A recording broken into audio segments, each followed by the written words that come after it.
The force exerted by the flowing water on the sediment particles to cause their motion is called. Suppose it's a river bed, yet particles আছে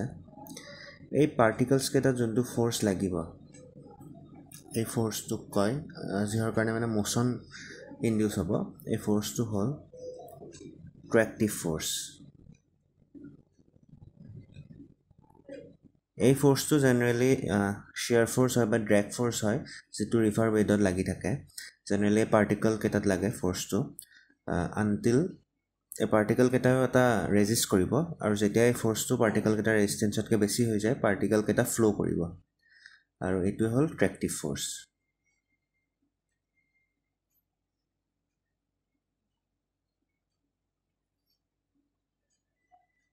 a tractive force eto townot tractive force per unit area is equal to gamma rs eto gamma to ki hol eto hobo unit weight of water r to hobo hydraulic radius aru s to hobo slope of the river bed বা এইটো আপোনালোকে বাউন্ডাৰী shear stress বুলি ক'ব পাৰে boundary shear stress acting on the river bed the buoyant force কি হয় buoyant force হ'ল it is the upward force exerted by the fluid on the body when a body submerged in it body to যেটা উপৰ পৰা force লগাইছো তলৰ পৰা water দি যোনটো force লাগিছে body টোত force exerted by the water এইটো হ'ল buoyant force a buoyant force is equal to the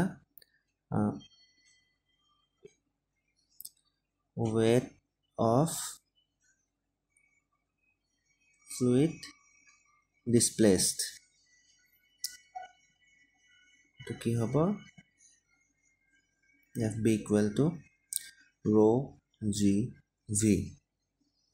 etia rho to ki hol rho to hol density of fluid g2 acceleration due to gravity aru v2 hol volume of fluid displaced মানে body টো ইয়াত হেচি দিয়া লগে লগে এইখিনি জায়গাত fluid টো যোনখিনি ডিসপ্লেস হৈছে এই ভলিউম টো এটা buoyant forceৰ ইম্পৰ্টেন্স টো কি buoyant force বুজাই এটা অবজেক্ট কিয় ফ্লোট কৰে বা সিঙ্ক কৰে আৰু এটো এসেনশিয়াল কোড হয় designing of floating structure ships sedimentation tank এবোৰ ডিজাইন কৰোতে buoyancy টো বহুত এসেনশিয়াল হয় এটা এডি ফোৰ্স তো কি হয় এডি কাৰেন্টৰ কাৰণে জেনাৰেট হয় যোনটো এডি কাৰেন্টটো যোনটো হয় ঘূৰণীয়া কাৰেন্টটো যেটো যেতিয়া এটা মুভিং ফ্লুইড এনেকুৱা ৰক বা কিবা ডাঙৰ অবষ্ট্ৰাকচন এটা পায় আৰু ফ্লোটো টাৰ্বুলেন্ট হয় তেতিয়া এই এডি কাৰেন্টটো জেনাৰেট হয় ঘূৰণীয়া কাৰেন্টটো আৰু এডি কাৰেন্টটো এটা টাৰ্বুলেন্ট ফ্লোৰ কি ফিচাৰ এটা হয় আৰু এডি কাৰেন্টৰ কাৰণে কি হয় যোনখিনি ফ্লুইড পাৰ্টিকল হয় হেতু মিক্সিংটো বাঢ়ি যায় The eddy current to what consider kora hoy in hydraulic structures energy dissipation it use kora etu egeta hol application eddy current aru dhorok jetia hydraulic jam form hoy hydraulic jam poto eddy current generate hoy energy dissipate hoy kinetic force to ki hoy kinetic force etu related to force related to velocity acceleration of fluid mass কিন্তু এটো direct যেনেকুৱা ট্ৰেক্টিভ force বা buoyant ফোৰ্সৰ নিচিনা direct এটা force নহয় বাট এটো এৰাইজেস যেটা ফ্লুইডৰ মোশনৰ কাৰণে যোনটো ফোৰ্স এৰাইজ হয় হেতু হল কাইনেমেটিক ফোৰ্স গতিকে আমাৰ প্ৰশ্নটো আছিল fluid force exerted by the flowing water on the sediment particle to tractive force ahok next question to sound when the drain is over the canal the structure produced is ekita hol cross drainage works eta cross drainage works ki hoy etu dhorok canal eta river যেটা canal আৰু river এটা intersect কৰে ধৰিলা আৰু তাৰে এই দুটাৰে water flow two যেটা ৰেগুলেট কৰিব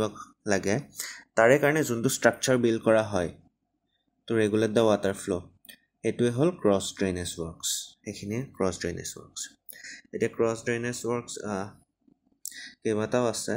এটা হ'ল একুইডাক্ট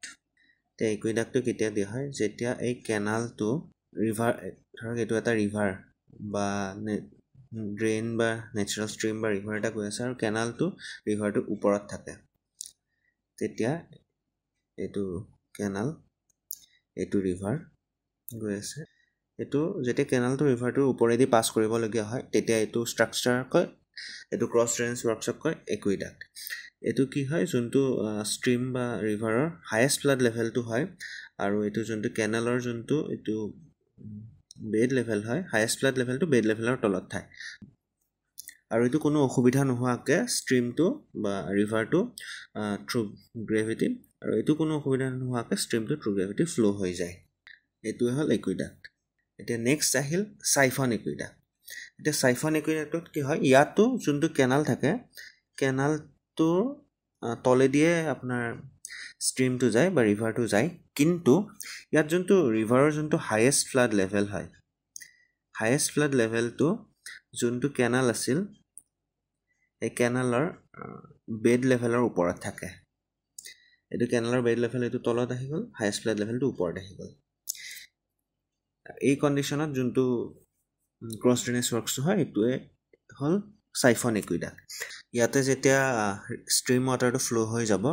এইটো আণ্ডাৰ প্ৰেছাৰ ফ্ল' হয় আৰু এইটো এটা ইনভাৰ্টেড চাইফন এটা ক্ৰিয়েট কৰা টাইপ বিহেভ কৰে আৰু সেইকাৰণে এইটো চাইফন একুইডাক্ট বুলি কয় আণ্ডাৰ প্ৰেছাৰ ফ্ল' কৰে আৰু একুইডাক্টটো ফ্ৰীলি ফ্ল' কৰিছিল আৰু নেক্সট হ'ল এইটো ছুপাৰ পেছেজত কি হয় যোনটো কেনাল থাকে কেনালটো তলেদি পাছ হয় কেনাল ৱাটাৰটো আৰু যোনটো ৰিভাৰ ৱাটাৰ হয় বা ড্ৰেইন ৱাটাৰ বুলি কৈছে সেইটো ওপৰেদি পাৰ হয় ইয়াতে কি হয় কেনালৰ যোনটো ফুল ছাপ্লাই লেভেলটো ৰিভাৰৰ বেড লেভেলৰ তলত থাকে মানে এতিয়া ইয়াতো যোনটো কেনাল ৱাটাৰ থাকে সেইটো ফ্ৰীলি ফ্ল' হৈ যায় কোনো ধৰণৰ প্ৰেছাৰ নোহোৱাকৈ আৰু এনেকুৱা এটা কণ্ডিশ্যন আহি যায় য'ত কেনালটো তলত থাকে আৰু ৰিভাৰটো ওপৰেদিয়ে পাছ হয় কিন্তু কেনালৰ যোনটো ফুল ছাপ্লাই লেভেল থাকে সেইটো ৰিভাৰৰ বেড লেভেলৰ তলত আহি যায় আৰু তেতিয়া যোনটো কেনালৰ ৱাটাৰ থাকে সেইটো আণ্ডাৰ প্ৰেছাৰ থ্ৰু চাইফনিক একশ্যন পাছ হয় আৰু সেইটোৱে হৈ যায় চাইফন ছুপাৰ পেছেজ এতিয়া আৰু এটা কণ্ডিশ্যন আহি যায় সেইটো হ'ল লেভেল ক্ৰছিং যেতিয়া ৰিভাৰ ৱাটাৰ আৰু কেনালটো কেতিয়াবা একে লেভেলত আহি যায় তেতিয়া ইটো সিটোৰ ৱাটাৰ কোনো ইণ্টাৰফাৰেঞ্চ নোহোৱাকৈ কেনেকৈ পাছ কৰিব পাৰি সেই ক্ৰছ ড্ৰেইনেজ ৱৰ্কছটোকে লেভেল ক্ৰছিং বুলি কয় আৰু সেইটো থ্ৰু ৰেগুলেটৰ কণ্ট্ৰল কৰা হয় নেক্সট কুৱেশ্যনটো চাওঁ when several contour coincides এতিয়া কণ্টুৰ কি হয় কণ্টুৰ হ'ল এটা imaginary line joining points of equal elevation ধৰক ইকুৱেল এলিভেশ্যনৰ পইণ্ট কেইটা আছে এইটো জইন কৰিলে এইটো হ'ল কণ্টুৰ লাইন এইকেইটা এইটো ধৰক এলিভেশ্যন 100 এইটো ধৰক এলিভেশ্যন 50 এই লাইনডালত থকা গোটেইকেইটা পইণ্টৰ ছেম এলিভেশ্যন এই লাইনডালত থকা গোটেইকেইটা পইণ্টৰ ছেম এলিভেশ্যন এইটো হ'ল কণ্টুৰ এতিয়া এইটো এক্সাম্পল এটা চাই লওঁ ইয়াৰ মাজত এলিভেশ্যন আছে 3500 তাৰপিছত ইয়াত আছে 3000 এই লাইনডালৰ 3500 টু 3000 2500 2000 1500 1000 500 এনেকৈ কি হ'ল এলিভেশ্যনটো কমি আহিছে মানে ভিতৰত বেছি এলিভেশ্যন বাহিৰৰ ফালে কমি আহিছে চ' এইটো কি ৰিপ্ৰেজেণ্ট কৰিছে এইটো এটা হিল ৰিপ্ৰেজেণ্ট কৰিছে তেনেকৈ যদি এলিভেশ্যনটো ভিতৰৰ ফালে কমি গ'ল হয় আৰু বাহিৰৰ ফালে বাঢ়ি থাকিলে হয় এইটো কি ৰিপ্ৰেজেণ্ট কৰিলে হয় এইটো এটা ডিপ্ৰেশ্যন ৰিপ্ৰেজেণ্ট কৰিলে হয় কণ্টুৰৰ কেইটামান প্ৰপাৰ্টি আছে ক'ব গ'লে কণ্টুৰ লাইনটো সদায় ক্ল'জড হয় এতিয়া 2 নম্বৰটো হ'ল কণ্টুৰ লাইনে কেতিয়াও দুডাল কণ্টুৰ লাইনে কেতিয়াও ইটো সিটো কেনেকৈ ক্ৰছ নকৰে খালি দুটা এক্সেপশ্যন আছে এটা হ'ল অভাৰহেঙিং ক্লিফ এটা হ'ল ভাৰ্টিকেল ক্লিফ অভাৰহেঙিং ক্লিফত কি হয় কণ্টুৰ লাইনটো এনেকৈ ইটো সিটো কাট কৰে only exception when contour line cuts each other আৰু ভাৰ্টিকেল ক্লিফত কি হয় কণ্টুৰ লাইনে টাচ কৰে এইটো দেখিছে কণ্টুৰ লাইনে only exception when contour line touch each other এই দুটাত বাহিৰে দুডাল কণ্টুৰ লাইনে কেতিয়াও ইটো সিটোক টাচো নকৰে কাটো নকৰে এতিয়া কণ্টুৰ লাইন কেইটা যদি একদম ইকুৱেলি স্পেচড হয় সেইটো কি ৰিপ্ৰেজেণ্ট কৰিব সেইটো এটা হয় সেইটো ৰিপ্ৰেজেণ্ট কৰিব ইউনিফৰ্ম শ্লোপ এতিয়া কণ্টুৰ লাইন কেইডাল যদি বহুত ওচৰে ওচৰে হয় সেইটো কি ৰিপ্ৰেজেণ্ট কৰিব সেইটোই কৰিব এটা ষ্টিপ গ্ৰাউণ্ড ৰিপ্ৰেজেণ্ট কৰিব আৰু কণ্টুৰ লাইন কেইটা যদি বহুত দূৰে দূৰে থাকে সেইটো এটা মাইল্ড শ্লোপ ৰিপ্ৰেজেণ্ট কৰিব নেক্সট কুৱেশ্যনটো চাওঁ হা the obstacle which obstruct chaining but not vision প্ৰথমতে কি হ'ল চেইন ছাৰ্ভে কি হয় চেইন ছাৰ্ভে এটা মেথড অফ ছাৰ্ভেইং য'ত ডিষ্টেঞ্চখিনি মেজাৰ কৰে ইউজিং এ চেইন এটা টেপ এণ্ড দ্য এৰিয়াখিনি আমি ছিৰিজ অফ কানেক্টেড ট্ৰাইংগলছ হিচাপে ডিভাইড কৰি ফালে চেইন ছাৰ্ভেটো কৰোঁ তাত এটা মেইন লাইন বেছ লাইন এটা থাকে অক্সিলাৰী লাইন থাকে চেইন ছাৰ্ভেটোৰ ওপৰত এটা ডিটেইল ডিছকাশ্যন আমি বেলেগকৈ কৰিম আৰু চেইন ছাৰ্ভেত মেইনলি কি হয় লিনিয়াৰ মেজাৰমেণ্ট হয় চেইন ছাৰ্ভেত কি হয় চেইন টেপ এইটো হ'ল ৰেঞ্জিং ৰড এইটো হ'ল এৰ'জ এইটো হ'ল পেগ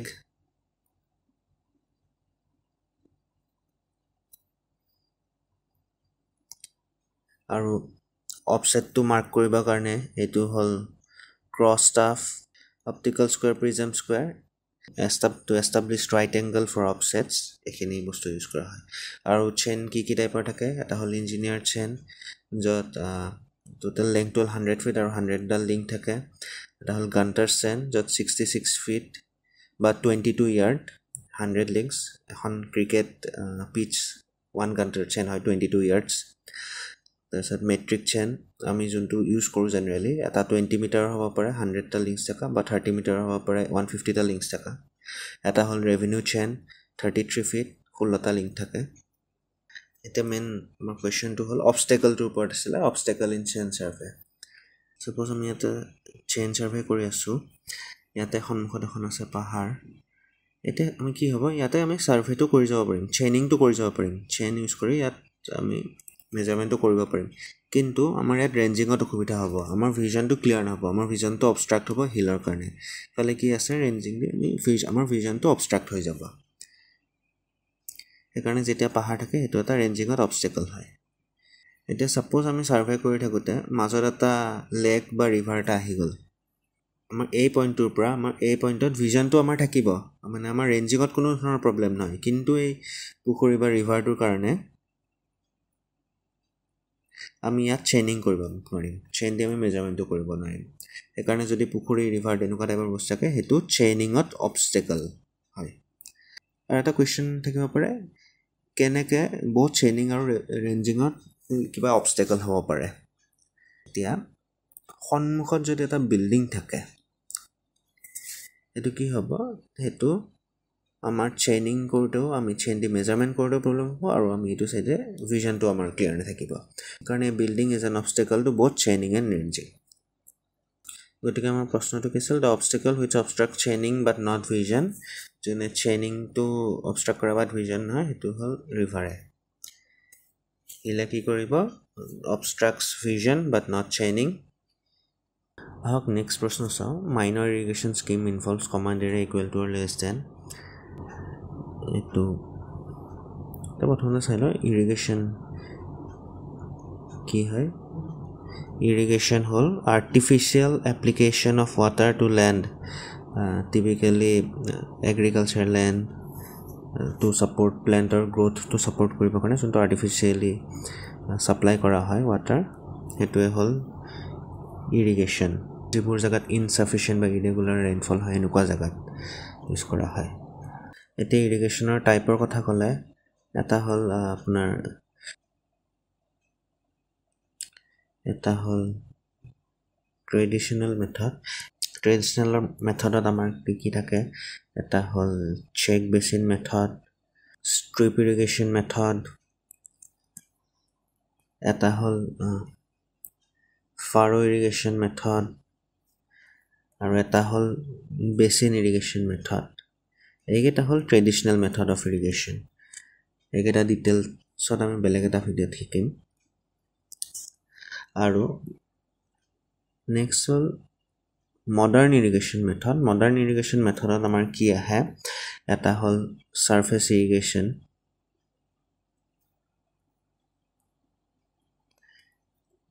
এটা হ'ল স্প্ৰিংকলাৰ ইৰিগেশ্যন এটা হ'ল ড্ৰিপ ইৰিগেশ্যন আৰু এটা হ'ল সাবসাৰফেস ইৰিগেশ্যন এটো ডাইৰেক্ট ক্ৰপৰ ডাইৰেক্ট ৰুটত ডাইৰেক্ট আণ্ডাৰনিথ ৱাটাৰটো সাপ্লাই কৰা হয় সাবসাৰফেস ইৰিগেশ্যনত এতিয়া ইৰিগেশ্যন আমাৰ কেইটামান টাৰ্মছ আহে এটা হ'ল গ্ৰছ কমাণ্ড এৰিয়া বা GCA বুলি আমি শৰ্টত লিখো এতিয়া গ্ৰছ কমাণ্ড এৰিয়াটো হ'ল total area of land that can be potentially irrigated total area of land যোনটো কনসিডাৰ কৰা হয় এই গুটেইখিনি কাল্টিভেশ্যন কৰিব হ'ব পাৰাও হ'ব পাৰে বা নোৱাৰাও হ'ব পাৰে এইটো হ'ল গ্ৰছ কমাণ্ড এৰিয়া তাৰছত আৰু এটা টাৰ্ম আহিল এইটো হ'ল কালচাৰেবল কমাণ্ড এৰিয়া CCA এইটো কি হ'ল কালচাৰেবল কমাণ্ড এৰিয়াটো দা portion of gross command area that can be cultivable তেনেকৈ ম্যাথমেটিক্যালি চাব গ'লে gross command area minus uncultivable area যদি কৰোঁ তেতিয়া আমি কাল্টিভেবল কমাণ্ড এৰিয়াটো বা কালচাৰেবল কমাণ্ড এৰিয়াটো পাই যাম এতিয়া যদি এই কালচাৰেবল কমাণ্ড এৰিয়াটো লেছ দেন 2000 হেক্টৰ হয় সেইটোক আমি কম এই ইৰিগেশ্যন প্ৰজেক্টটো কম আমি মাইনৰ ইৰিগেশ্যন প্ৰজেক্ট যদি 2000 হেক্টৰটো 10000 হেক্টৰৰ ভিতৰত হয় সেই প্ৰজেক্টটোক কম আমি মিডিয়াম ইৰিগেশ্যন প্ৰজেক্ট আৰু যদি গ্ৰেটাৰ দেন 10000 হেক্টৰ হয় সেইটোক কম আমি মেজৰ ইৰিগেশ্যন প্ৰজেক্ট গতিকে আমাৰ প্ৰশ্নটোত আছিল for a minor irrigation scheme involves command area equal to or less than 2000 hectares ahok next prashno to sao most fertile soil is ete fertile soil to ki hoy soil rich in nutrients aru jar capacity ase to support plant growth etu fertile soil এতিয়া ইণ্ডিয়াত ক'ব গ'লে the most fertile soil is alluvium soil বা alluvial soil যোনটো কওঁ alluvial soil এতিয়া এই যে সইলবোৰ যে ফৰ্ম হয় এই সইল ফৰ্ম হোৱা প্ৰচেছটোক কয় পেডোজেনেসিস এতিয়া ইণ্ডিয়াত আমাৰ 8টা টাইপৰ সইল পোৱা যায় এটাটো হ'ল alluvial soil যোনটো ইণ্ডিয়াৰ এটলিষ্ট 40% ল্যান্ড কভাৰ কৰে এটো Indo Gangetic plain Rajasthan West Bengal and east coast আমাৰ যোনটো আছে সেইখিনি এটো পোৱা যায় আৰু ইয়াত মেজৰ ক্ৰপছ কি হয় হুইট মেজ সুগাৰ কেন পালছেছ মিলেট এইবোৰ হয়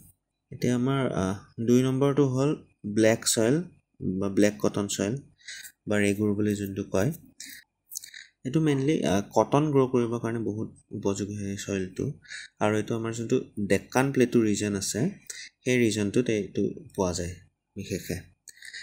মহাৰাষ্ট্ৰ আন্ধ্ৰ প্ৰদেশ কৰ্ণাটকা মধ্য প্ৰদেশ এইখিনি এন কটনৰ কাৰণে বহুত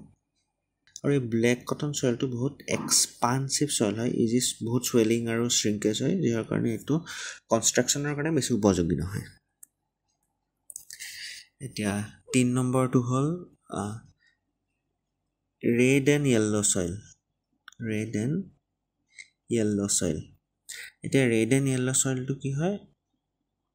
যোনবোৰ কিছুমান মেটামৰফিক ৰক যে থাকে মেটামৰফিক এণ্ড ক্ৰিষ্টেলাইন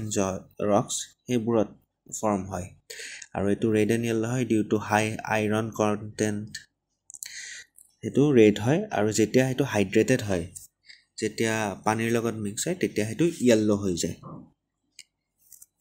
এটো জেনাৰেলি কৰ্ণাটকা মধ্য প্ৰদেশ ওড়িশা ছত্তীশগড় এখিনিত পোৱা যায় তাৰপিছত নেক্সট আমাৰ 4 নম্বৰ সয়েলটো হ'ল লেটেৰাইট সয়েল এটোত নাইট্ৰজেন অৰ্গেনিক মেটাৰ এইবোৰ বহুত কম থাকে এই চইলটোত আৰু চইলটো উৰিষ্যা কৰ্ণাটকা তামিলনাডু অসমতো এইটো পোৱা যায় আৰু এইটোতো এটা ৰেড কালাৰ এটা থাকে ৰেড কালাৰটো হ'ল due to presence of iron আৰু এলুমিনিয়াম নেক্সট যোনটো 5 নম্বৰ চইল হয় সেইটো হ'ল এৰিড চইল বা এই চইলটোক ডেজাৰ্ট চইল বুলি কোৱা হয় কাৰণ বিশেষকৈ এইটো ডেজাৰ্টত পোৱা যায় এইটোত বহুত ল' মইশ্চাৰ কণ্টেণ্ট থাকে চল্ট কণ্টেণ্ট বহুত বেছি এইটো western Rajasthan southern Haryana parts of Gujarat এইবোৰত পোৱা যায় তাৰপিছত 6 নম্বৰ চইলটো হ'ল চেলাইন চইলটোক উচাৰা বা ইনফাৰ্টাইল চইল বুলি কয় এইটোত হাই ছ'ডিয়াম বহুত বেছি মাত্ৰাত ছ'ডিয়াম থাকে পটাছিয়াম থাকে আৰু মেগনেছিয়াম থাকে ইয়াত কোনো ধৰণৰ ভেজিটেশ্যন নহয় এইটোত ৰাণ অফ কাটছ তাৰপিছত ইষ্ট কোষ্ট সুন্দৰবনছ এইবোৰ জেগাত এই চইলটো পোৱা যায় তাৰপিছত 7 নম্বৰ চইলটো হ'ল ফৰেষ্ট চইল এইটো ফৰেষ্টত হয় য'ত ৰেইনফল বহুত বেছি হয়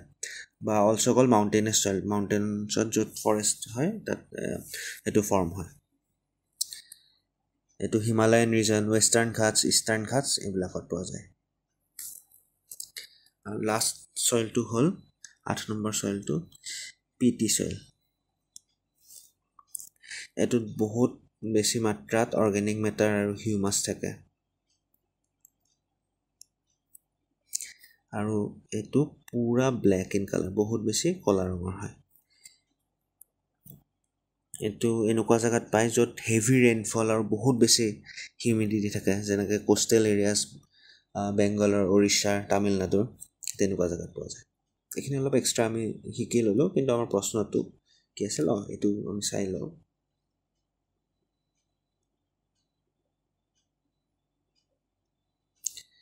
যেনেকৈ আমি শিকিলোঁ এইখিনি এৰিয়াত এলুভিয়েল চইল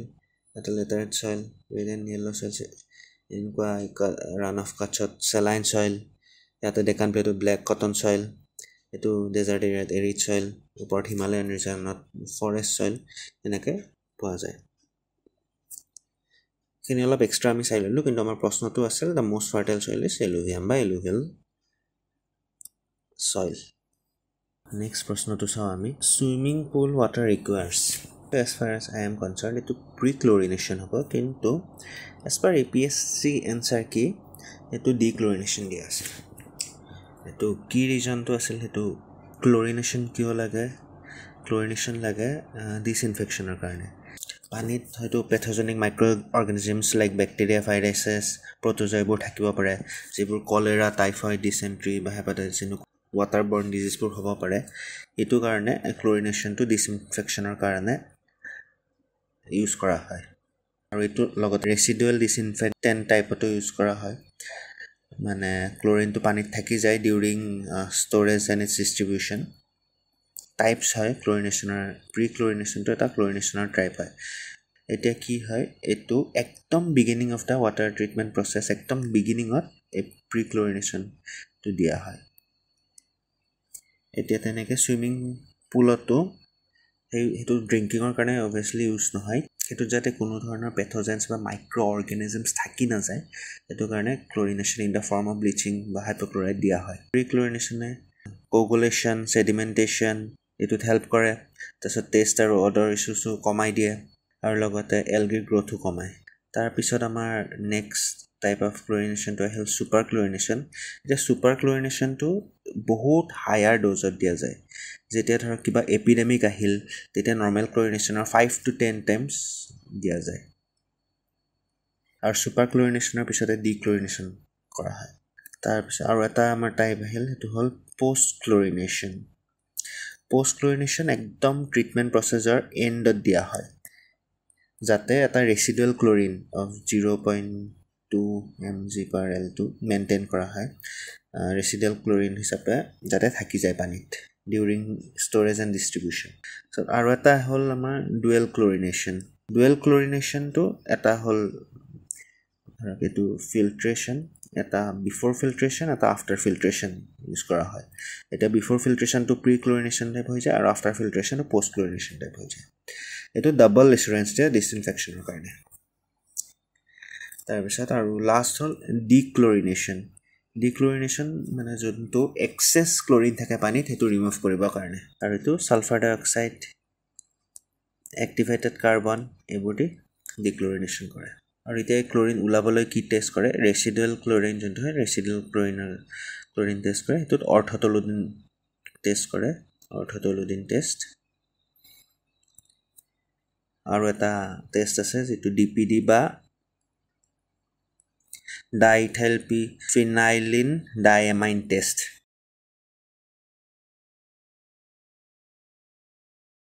নেক্সট প্ৰশ্নটো চাওঁ আহক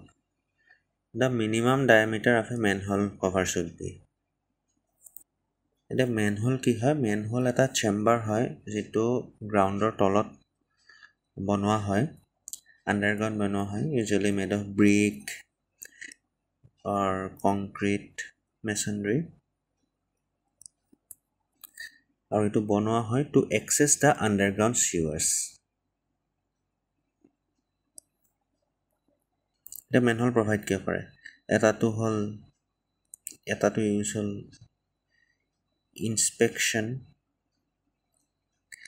ইনস্পেকশ্যন কৰিব পাৰে ইনস্পেকশ্যন দ্য কণ্ডিশ্যন অফ চিৱাৰ্ছ কিবা ব্লকেজ আছে নেকি বা কিবা ডেমেজ হৈছে নেকি চিৱাৰটো কেনে এক্সেছ কৰিবৰ কাৰণে ইউজ কৰা হয় এটাটো হ'ল ক্লিনিং এণ্ড মেইনটেনেঞ্চ এতিয়া চিৱাৰ লাইনটো ক্লিন আৰু মেইনটেইনটো কৰিব লাগিব তাৰ এণ্ট্ৰি পইণ্ট হিচাপে মেনহোলটো ইউজ কৰা হয় তাৰে ভিতৰত যোনখিনি চিল্ড ডেব্ৰিজ বা ব্লকেজ থাকে সেইখিনি ক্লিন কৰিবৰ কাৰণে তাৰপিছত আৰু এটা ইউজ কৰা হয় ভেণ্টিলেশ্যন টাইপতো এক্ট কৰে মেনহোলটো টু হেল্প চিৱাৰ ছিষ্টেমত মানে যোনখিনি গেছ ফৰ্ম হয় সেইটো হাৰ্মফুল গেছেছ ফৰ্ম হয় সেইখিনি ভেণ্টিলেট কৰিবৰ কাৰণে এতিয়া মেনহোলটো ক'ত দিয়া হয় along the interval of sewer lines typically 30 to 50 মিটাৰৰ দূৰে দিয়া হয় at points where sewer lines changes direction at junction of sewers where gradient change ধৰক এইখিনিত আছিলে চিৱাৰটো এইখিনিত আছিলে তাৰপিছত এইখিনিৰ পৰা তলত হৈ গ'ল এইখিনি জেগাত মেনহোলটো দিয়া যাব য'ত গ্ৰেডিয়েণ্টটো চেঞ্জ হৈ গ'ল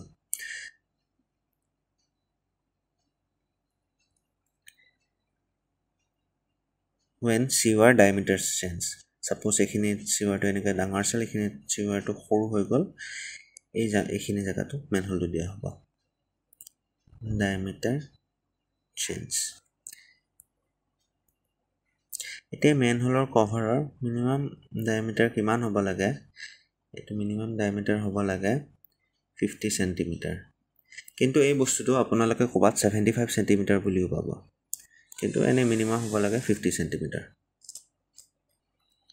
নেক্সট প্ৰশ্নটো চাওঁ আহক the maximum dissolve oxygen required in water to save aquatic life এতিয়া ডিজলভ অক্সিজেন কি হয় ডিজলভ অক্সিজেন দ্য ফ্ৰী এইখিনি হ'ল সেই free oxygen molecules that are present in water এতিয়া অক্সিজেনৰ H2O যোনটো অক্সিজেন থাকে সেইটো নহয় এই ৱাটাৰত বেলেগকৈ যোনটো ডিজলভ প্ৰেজেণ্ট থাকে সেইটো হ'ল ডিজলভ অক্সিজেন আৰু ডিজলভ অক্সিজেন ক'ব গ'লে is a direct indicator of water quality ৱাটাৰত যদি ডিজলভ অক্সিজেন বহুত কম সেইটো অফেন ইণ্ডিকেট কৰে যে তাত ৱাটাৰটো পলিউটেড হয় স্পেচিয়েলি ফ্ৰম তাত মানে মানে কি হ'ল যোনখিনি অৰ্গেনিক মেটাৰ আছে যোনখিনি বায়'ডিগ্ৰেডেবল অৰ্গেনিক মেটাৰ আছে এইখিনি গোটেই ডিজলভ অক্সিজেনখিনি ইউজ কৰি লয় আৰু তাত ডিজলভ অক্সিজেন কমি যায় আৰু পলিউশ্যনটো এই অৰ্গেনিক মেটাৰৰ কাৰণেই হয় আমি এইখিনি এই টপিকটো ইয়াতে ডিটেইলছত নাযাওঁ কাৰণ এইটো বহুত দীঘল টপিক হৈ যাব এই টপিকটো আমি ডিটেইলছত ভালকৈ বুজিব লাগিব আমি ডাইৰেক্ট প্ৰশ্নটো চাওঁ the minimum dissolve oxygen required in water to save the aquatic life is 4 ppm 4 parts per million এটা কথা কৈ থৈছোঁ এই ডিজলভ অক্সিজেনটো উলিয়াই কেনেকৈ তাৰ এটা টেষ্ট আছে ৰিংকলাৰ্ছ টেষ্ট বা ৰিংকলাৰ্ছ মেথড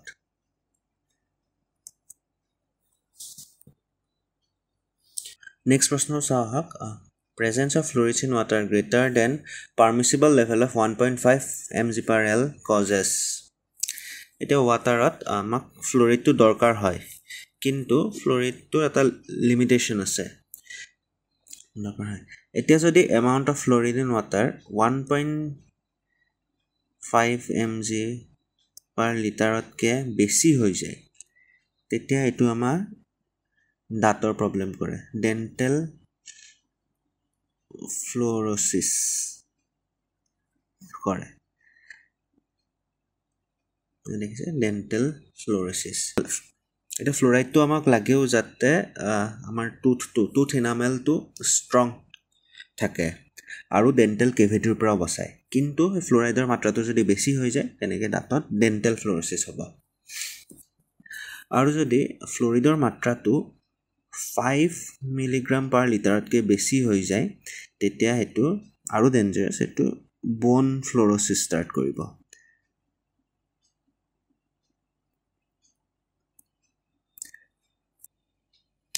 গতিকে presence of fluoride in water greater than permissible level of 1.5 mg/liter causes dental fluorosis এতিয়া হেপাটাইটিছটো কি হয় হেপাটাইটিছটো এটা ভাইৰাছৰ কাৰণে হয় আৰু হেপাটাইটিছ এ হয় সেইটো এটা ৱাটাৰবৰ্ন ডিজিজ হয়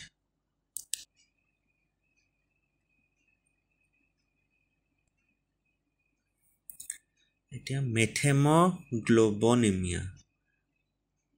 হ'ল এইটোক আৰু এটা নামেদি জানো আমি ব্লু বেবী চিনড্ৰম আৰু ব্লু বেবী চিনড্ৰম কেতিয়া হয় যেতিয়া পানীত নাইট্ৰেটৰ মাত্ৰা বহুত থাকে যেতিয়া পানীত নাইট্ৰেটৰ মাত্ৰা গ্ৰেটাৰ দেন 45 mg/লিটাৰ হৈ যায় তেতিয়া ব্লু বেবী চিনড্ৰম হ'ব পাৰে আৰু কাৰ্ডিঅ'ভাস্কুলাৰ ডিজিজ যদি হাই ছ'ডিয়াম কণ্টেণ্ট থাকে ড্ৰিংকিং ৱাটাৰত বহুত বেছি ছ'ডিয়াম কণ্টেণ্ট লেড থাকে আৰ্ছেনিক থাকে এনেকুৱা টাইপৰ যদি ছাবষ্টেঞ্চবোৰ থাকে এইবোৰে হাৰ্টত বা কাৰ্ডিঅ'ভাস্কুলাৰ ডিজিজ ইনডিউচ কৰিব পাৰে আৰু এইটো এয়াৰ পলিউশ্যনৰ কাৰণেও কাৰ্ডিঅ'ভাস্কুলাৰ ডিজিজ ইনডিউচ হ'ব পাৰে নেক্সট কুৱেশ্যনটো চাওঁ the intersection of a vertical line through the observer station with upper portion of the celestial sphere এতিয়া প্ৰথম এইটো চাই লওঁ আমাৰ দুটা বস্তু আহে এটা হ'ল জেনেট এটা হ'ল নাদিৰ এতিয়া ছাপ'জ ইমাজিন কৰক আপুনি ইয়াতে থিয় হৈ আছে আৰু আপুনি এটা ষ্ট্ৰেট লাইন ড্ৰ কৰিছে ভাৰ্টিকেলি আপৱাৰ্ড আপোনাৰ মূৰৰ পৰা আপোনাৰ মাথাৰ পৰা ষ্ট্ৰেট লাইন এডাল ভাৰ্টিকেলি আপৱাৰ্ড এডাল লাইন এডাল ড্ৰ কৰিছে ইনটু দ্য স্কাই আকাশলৈকে আৰু এটা ইমেজিনেৰী এইটো হ'ল চেলেষ্টিয়েল স্ফিয়াৰ আপুনি যোনডাল ষ্ট্ৰেট লাইন ড্ৰ কৰিছিল সেই ষ্ট্ৰেট লাইনডাল একদম ওপৰত গৈ য'ত এই চেলেষ্টিয়েল স্ফিয়াৰত ইণ্টাৰছেক্ট কৰিব বা হিট কৰিব সেই পইণ্টটোৱে হ'ল জেনিথ আপোনাৰ মাথাৰ ওপৰত আপোনাৰ মূৰৰ ওপৰত একদম হায়েষ্ট পইণ্টটোৱে হ'ল জেনিথ যদি ষ্ট্ৰেট চায় আৰু তাৰ একজেক্ট অপজিট যোনটো হ'ল একদম তলত সেই পইণ্টটো হ'ল নাদিৰ গতিকে আমাৰ প্ৰশ্নটো intersection of vertical line through the observer station with the upper portion মানে অবজাৰ্ভাৰটো য'ত থিয় হৈ আছিল এই বস্তুটো অবজাৰ্ভাৰ ষ্টেচন বুলি কৈছে অবজাৰ্ভাৰ ষ্টেচন